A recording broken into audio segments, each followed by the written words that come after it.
Rabu 9 April 2025, Kepolisian Daerah Jawa Barat menahan Dr. Priguna Anugrah Pratama, usia 31 tahun, peserta program pendidikan dokter spesialis PPDS Fakultas Kedokteran Universitas Padjadjaran karena memperkosa keluarga pasien di Rumah Sakit Hasan Sadikin, Bandung, Jawa Barat. Priguna yang sedang mengambil program spesialis anestesi ini memperdaya korban dengan dalih akan diambil darah untuk keperluan transfusi. Alih-alih mengambil darah, pelaku menyuntikkan cairan bius melalui selang infus dan melakukan aksi bejatnya saat korban dalam kondisi tidak sadar.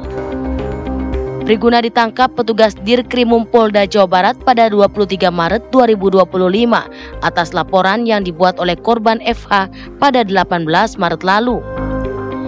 Pelaku Priguna Anugrah Pratama disangkakan melakukan kekerasan seksual terhadap keluarga pasien saat bertugas jaga di ruang instalasi gawat darurat Rumah Sakit Hasan Sadikin, Bandung. Peristiwa tersebut terjadi saat korban sedang mendampingi ayahnya yang dalam kondisi kritis. Polda Jawa Barat telah memeriksa 11 orang saksi, termasuk korban, ibu dan adik korban, serta sejumlah perawat, dokter, dan pegawai rumah sakit. Setelah mengumpulkan bukti dan keterangan saksi, penyidik menetapkan Priguna Anugrah Pratama sebagai tersangka. Kini tersangka terancam hukuman penjara maksimal 12 tahun. Dari Bandung, Jawa Barat, John Hendra, TV One mengabarkan.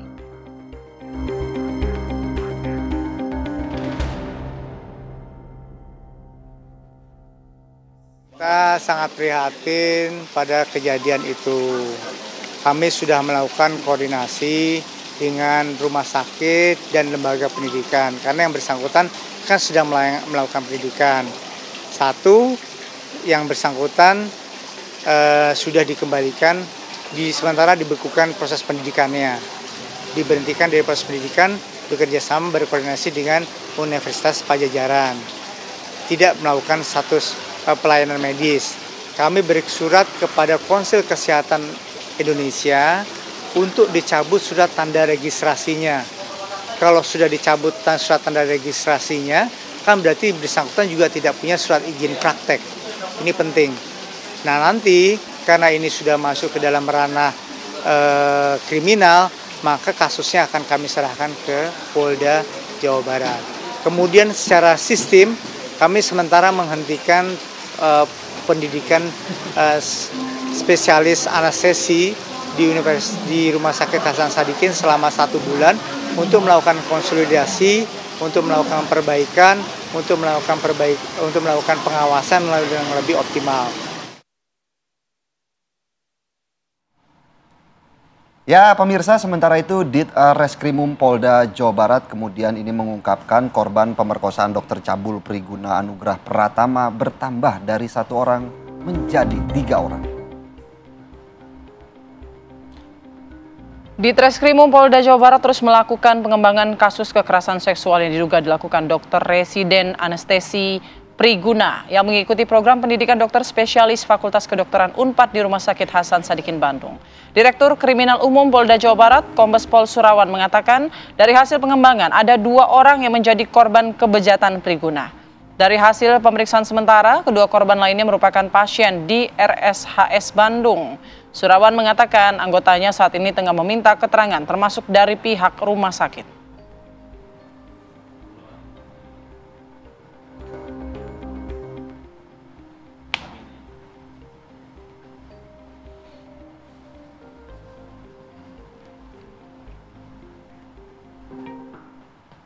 Ya pemirsa, lalu bagaimana bisa ya seorang dokter yang harusnya bertugas mulia menyembuhkan penyakit begitu ya, rumah sakit yang harus jadi tempat aman dan menyehatkan kita, ini malah jadi tempat aksi, bisa dibilang aksi yang ya bejat begitu ya, keji sekali gini, oknum dokter yang melakukan ini dan dilakukan di lingkungan rumah sakit.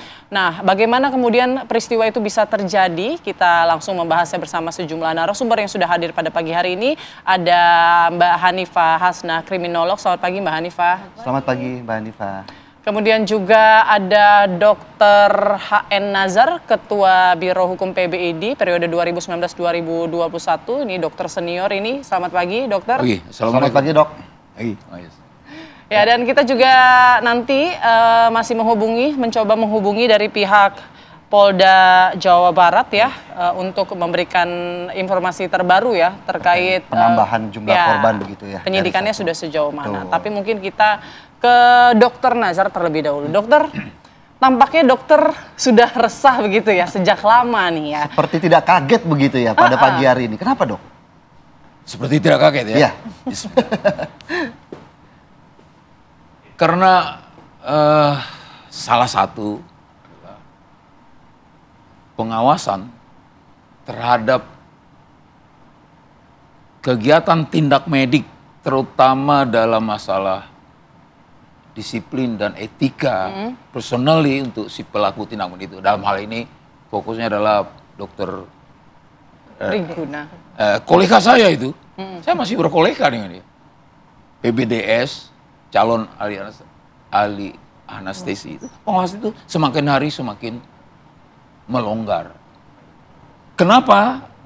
Karena saya ulang lagi apa yang kita jelaskan bersama di kemarin malam itu. 2 tahun terakhir ini regulasi di negeri ini yang menyangkut tindak profesi itu mendegradasi fungsi organisasi profesi dalam hal menjaga, mengguidance, memandu, sekaligus mengawasi kalau perlu melakukan punishment terhadap pelanggaran etika. Contohnya fungsi yang seperti apa itu? Ya, kan selama ini kan organisasi itu. Baik organisasi dia sebagai anggota anestesi, terus dia jadi spesialis, atau sebelumnya dia ada organisasi dokter umum, kemudian di dalam organisasi itu dalam rumah besar ID, ya itu utamanya adalah menjaga etika. Nah, yang menyebabkan organisasi-organisasi yang menaungi etika dokter ini, pengawasannya ini yang kendor. Ya, apa pengawasan penyebabnya? dalam hal ini, Penyebabnya ya, apa? Ya, regulasi kita sudah longgar. Contohnya regulasi apa, Dok? Yang tepatnya, yang selama ini itu diberikan oleh peraturan, diberikan kewenangan itu kepada organisasi, kepada ID, ya kan? Sekarang kan tidak lagi. Pengawasan itu sudah ditarik ke Langsung ke pusat. pemerintah. Pengawasan seperti apa? Kementerian maksudnya. Iya benar. Ya misalnya mengenai etika, ya salah satu diantaranya ini berkaitan itu. Dulu ada fungsi organisasi. Apabila sejawat seluruh pelaku tindak medik dokter itu ingin melakukan praktek, kan dia sambil sekolah kan berpraktek. Ada SIP-nya, SIP sebagai PPDS. Nah itu untuk mendapatkan itu direkomendasi. Berarti fungsi pengawasannya yang terjadi di lapangan. Iya, selain di lapangan sebelum itu sudah. Oke, jadi untuk sekarang mendapatkan license itu dia sudah melalui tahapan-tahapan yang berbentuk pembinaan dan yang pasti lewat ID ya. Iya. Tapi kalau sekarang bisa langsung ke pusat. Iya. Tanpa memerlukan rekomendasi dari ID. Iya, exactly like that. Oke, jadi ID sekarang bagaimana? Saya melihat salah satu penyebabnya itu 2 tahun terakhir ini longgar. Nggak ada taringnya gitu ya? Apa nggak bercakar gitu ya kalau dokter bilang kemarin ya? Namanya terlalu ekstrim kalau bilang taring. Nanti dokter bilang bertaring bercakar. Enggak. Itu saya setuju. Tapi kan kalau untuk yang baik ya agar disiplin ya kenapa memang enggak itu gitu dia. kan? Semua organisasi profesi, mohon saya nanti diberikan koreksi dan masukan. Pasti punya tatanan-tatanan yang disebut kode etik yang bersumber dari etika keprofesian. Nah kebetulan pada di kedokteran ini dia kan menyangkut membidangi sebahagian hajat hidup orang banyak. Itu kaitan antara disiplin dan etika itu sangat erat, yang sangat berpengaruh untuk perilaku. Pemahaman kami selama ini seperti itu. Kalau kemudian fungsi pengawasan yang salah satunya Ya, yang melemah pengawasan. gitu ya, Ini Dok? kita bicarakan stressingnya di pengawasan. Di pengawasannya kan? begitu ya. Tapi kan ini kan pelaku kemudian melancarkan aksinya ketika dia berada di lapangan pekerjaan Betul. pelaku begitu. Bagaimana Ya. kemudian ini bisa ambil bagian dalam hal tersebut? Artinya kan kesempatan ini dilakukan pelaku karena ada niatnya sendiri dari pelaku. Betul. Tentu ada niat, ada mens rea kalau itu ada kriminal. Ya betul ya. Betul. Dan ada mens rea, tidak mungkin tidak. Apalagi sejawat saya ini, saya menekankan di sini sejawat. Sejawat saya ini dia sudah cukup educated, betul? Ya. Nah, kan mens rea ditambah kesempatan. Bukankah kesempatan itu tanda tanya dan tanda serunya adalah pengawasannya itu. Di situs, di tempat kejadian, pengawasan itu siapa yang harus mengawasi? Rumah sakit berarti harus bertanggung jawab ya. Kalau tadi dikatakan, dikembalikan, lalu diskorsing, dicabut, SIP segala macam, itu iya. Tetapi sebelum itu, dia sudah menginjak 2 semester kedua, berarti sudah melewati 7-8 bulan dia berada di situ, itu jelas pengawasan. Saya tidak ingin melimpahkan atau memberatkan masalah ini kepada pihak-pihak tertentu. Tidak, kita lihat secara utuh. Tapi saja. maksudnya pengawasan ini tidak hanya dilakukan organisasi, tapi rumah sakit dalam juga. Kejadian ini, di situ Rumah Sakit Hasan Sadikin. Lingkup kecilnya adalah bagian anestesi dan itu komunitasnya sama dengan saya itu, komunitas kamar operasi. Kenapa? Pasti pertanyaannya akan dikejar. Kenapa kok begini gampang? Itu Semua dia. orang akan mengatakan, baru semester 2. Masih bisa anak jadi? baru ya, Itu ibaratnya pertanyaan. gitu ya, mahasiswa WA baru. saya itu hampir penuh. Sudah berani. Pertanyaan, kok bisa? Nah, iya betul. Itu jadi pertanyaan publik juga, dokter. Kok bisa ya? Bukan hanya kok bisa, tapi kok kayaknya fasih banget gitu Gampang ya. sekali, fasih ya. Mudah sekali dia melakukan Tadi malam, aksinya. Mungkin nanti dokter Bung Indra mengatakan tuh fasih. Kok udah Betul. fasih? Selain mens rea, tentu ada jam terbang lah kalau kata. Mungkin ya, tapi Iya, nanti Lihat, Mbak dia Hanifah. gantung sampai jam terbang. Nanti Dan Mbak jangan Hanifah. lupa, jam terbang dan kesempatan. Nanti Mbak Hanifah akan menjelaskan lebih lengkapnya ya, bagaimana kemudian peristiwa ini bisa terjadi dan bahkan di lingkungan tempatnya bekerja. Sesaat lagi pemirsa, kami akan kembali. Ya, kembali di Apa Kabar Indonesia Pagi, pemirsa. Langsung saja mungkin Mbak Hanifah menjawab pertanyaan kita tadi, kenapa kok bisa peristiwa ini terjadi, seleluasa itukah jam terbang atau kriminal karirnya? Bagaimana gitu Anda melihatnya? Baik, sebetulnya ini kan sangat-sangat menyedihkan ya. Seseorang yang seharusnya menyembuhkan, tetapi justru menyakitkan atau mencelakakan gitu ya. Siapa sih yang nggak berharap sembuh, tenang, aman gitu ya dengan seseorang yang profesinya itu sudah sangat-sangat kita junjung tinggi gitu ya. Tapi ternyata dia bisa melakukan hal itu dengan leluasa di ruangannya. Kalau seperti ini kan berarti ada karir kriminal. Seseorang yang sudah mengedukasi dirinya untuk melakukan kejahatan. Dengan kemampuan yang ada, dengan kesempatan yang dia punya. Dengan status yang dia punya pula. Sehingga dia bisa memilih korbannya siapa, dan kebetulan korban yang paling gampang dan paling percaya adalah masyarakat yang datang ke situ, yaitu pasiennya. Baik pasien maupun keluarga pasien, karena ini kan keluarga pasien ya.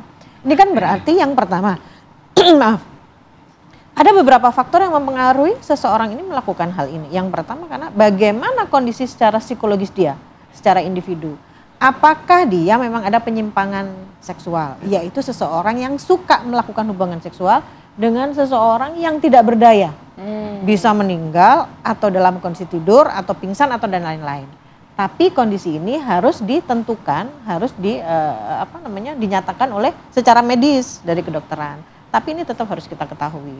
Karena kalau sudah demikian berarti ada kemungkinan korbannya banyak dan dengan motif yang sama, dengan cara modus yang sama juga. Modus yang sama.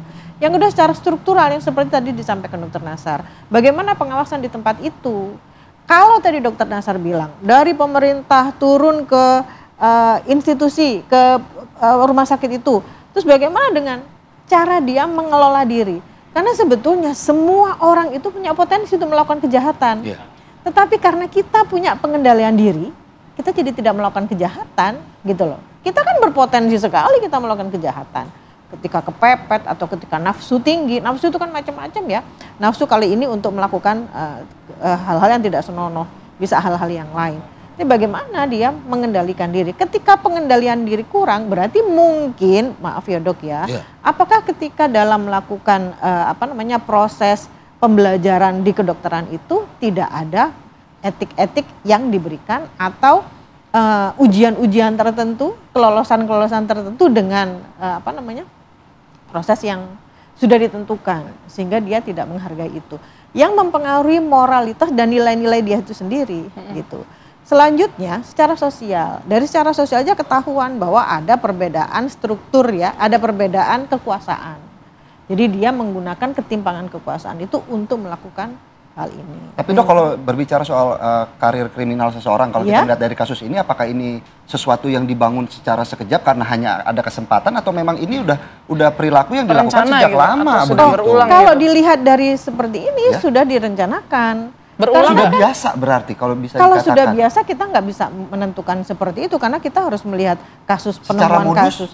Tapi kalau secara modus dia sudah kan tempus locus actusnya kan jelas gitu ya. Tempus waktu, dia sudah menentukan waktu bahwa ketika ada orang kesulitan, dia pasti memohon-mohon kepada dokter untuk kesembuhan keluarga. Nah itu kan dipakai untuk kesempatan. Tempus berarti waktunya sudah ditentukan. Lokusnya adalah di tempat dia punya otoritas, di tempat dia. Terus aktusnya dengan cara apa? Dengan kemampuan dia. Artinya ini semua kan sudah dipelajari dengan matang.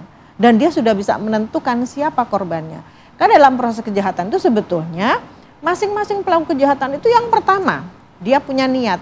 Yang kedua, dia tahu sumber dayanya. Sumber daya baik dia sendiri maupun sumber daya si korban. Dengan dia menyuntikkan sesuatu atau memasukkan obat, dia meyakini bahwa orang ini tidak akan menggugat karena dia nggak tahu apa-apa. Dia dalam kondisi yang tidak sadar. Gitu loh. Kemudian dia mencari, sebetulnya dicari apa sih gitu. Keuntungannya dicari apa? Kepuasan seksual gitu. Nah ini yang dalam proses ini yang membentuk persepsi bahwa pelaku ini sudah melakukan pembelajaran sebelumnya. Gitu. Dok, tanggapannya mungkin langsung. Iya, saya melanjutkan saja itu benar. Benar. Lalu apa yang bisa memagari dari mulai mens reanya, lalu memagari dirinya pada ada temponya ada. Dia tidak mau menggunakan tempo itu.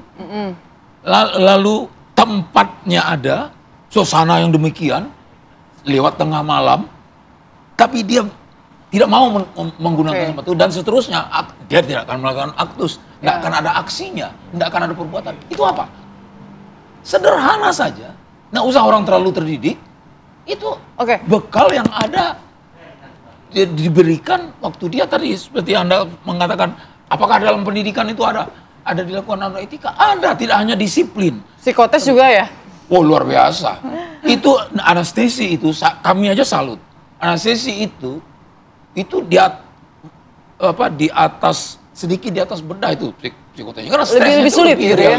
Lebih sulit harusnya. Tapi nggak bisa bertanggung jawabkan. Tapi dia bertanggung jawab terhadap pasiennya dan terhadap operator dokter bedah yang dia layani. Tapi kok bisa nggak terdetek nih? Saya teruskan dulu tadi yang sedikit itu. Saya nggak, yang memagari itu adalah etikanya. Yang diberikan sejak dari awal dia masuk itu. Itu secara gradual, itu selalu diberikan. Dan paling terakhir, setiap dia mengajukan mutasi profesinya, itu dilakukan oleh MKEK dari level bawah. Majelis Kode Etik dan Etika itu tadi. Nah, menjawab pertanyaan tadi, kok dia masih nggak terdetek gitu loh. Kalau emang psikotesnya lebih sulit, lebih ketat misalnya. Nah, itulah pagar-pagar, itulah instrumen-instrumen yang digunakan. Jadi artinya pembekalan buat dia itu sudah cukup memadai. Tetapi secara personal ya, secara personal demikian. Kemudian itu yang juga saya katakan. Jadi sebelum kita pasti Putri ini sama pasti akan bertanya, loh, kok bisa punya kesempatan dia? Nah, itu dok, kesempatan. Kan gini, selama pengalaman saya berobat ke rumah sakit atau ke dokter, saya tidak pernah dilayani sendiri dengan satu dokter. Pasti selalu ada suster. Nah, perawat. Entah pun yang ngambil darah itu pasti adalah suster. Tidak pernah dokter yang ngambil darah saya gitu. Pasti ada suster. Atau mungkin yang menjelaskan obat-obatan pun biasanya cenderung lebih ke suster kayak gitu. Nah ini tampaknya dia tidak beraksi sendiri ya. Kalau curiganya begitu bukan? Nah maaf, sebelum jangan kita mengatakan dulu dia itu tidak beraksi sendiri. buat orang kriminolog, itu tentu iya, pasti itu kan semua ditrace. Tetapi persoalannya adalah personally, justru kesempatan itulah yang ada sama dia itu. Jadi bukan dia kerja sama. Kenapa? Pertanyaan yang lebih menukik lagi, kok bisa dia mengkolek obat? Itu urusan apa? Farmasi. Itu urusan farmasi yang bertanggung jawab. Lalu kan ada pengawasannya. Kan tidak bisa obat ini untuk si A habis selesai. Namanya bahan habis pakai. Kalau ada restannya dia akan kembali. Misalnya.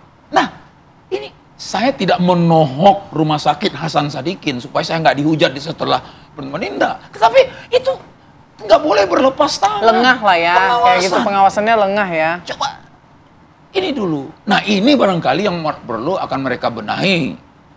Salut kita. Tetapi tidak bisa mengatakan seluruhnya itu kepada personalnya. Seluruhnya akan penyembahan. Apalagi kalau kita mengatakan terlalu cepat mengatakan ini terjadi ini sebenarnya ini karena ada kelainan.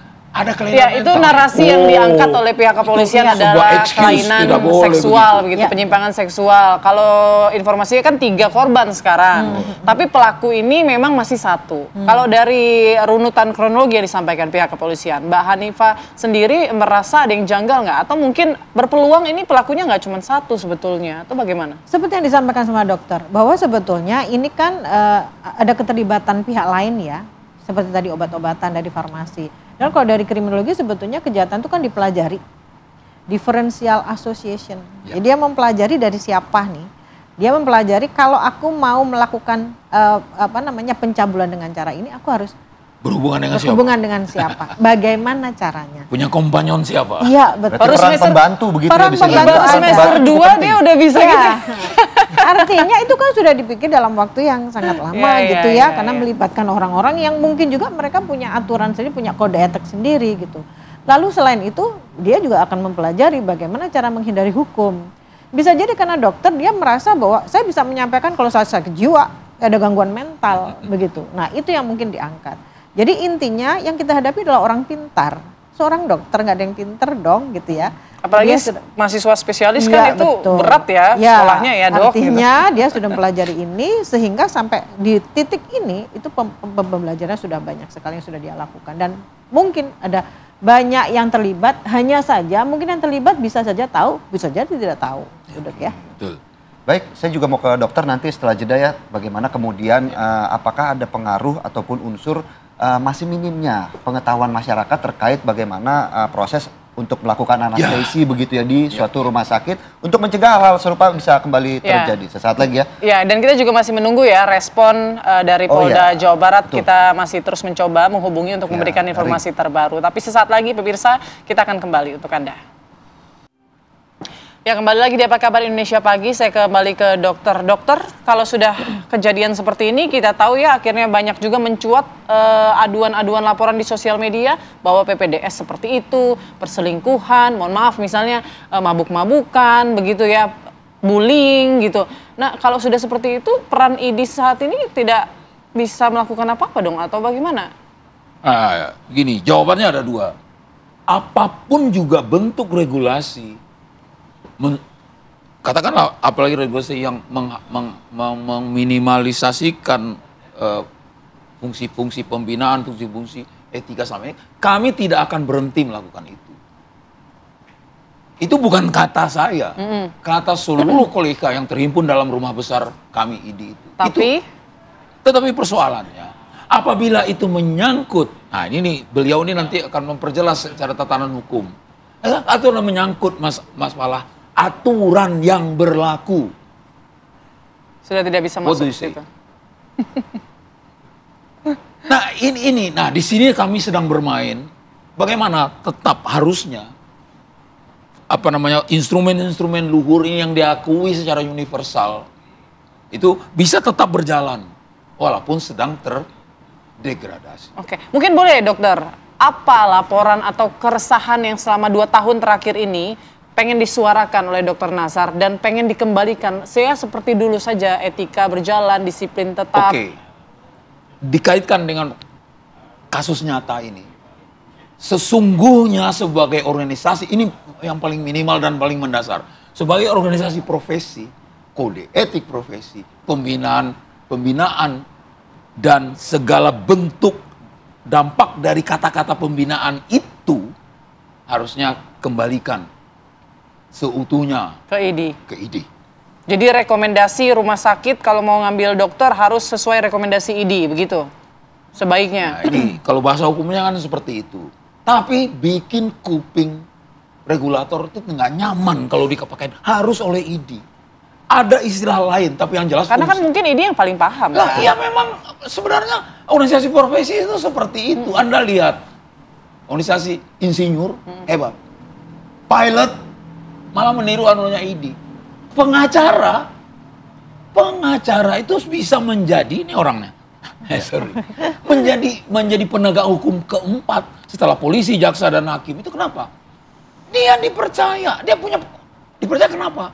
Karena dia punya kode etik yang menjadi batang tubuh profesinya. Etika itu dipercaya dia. Kami lebih dulu punya etik. Mohon maaf.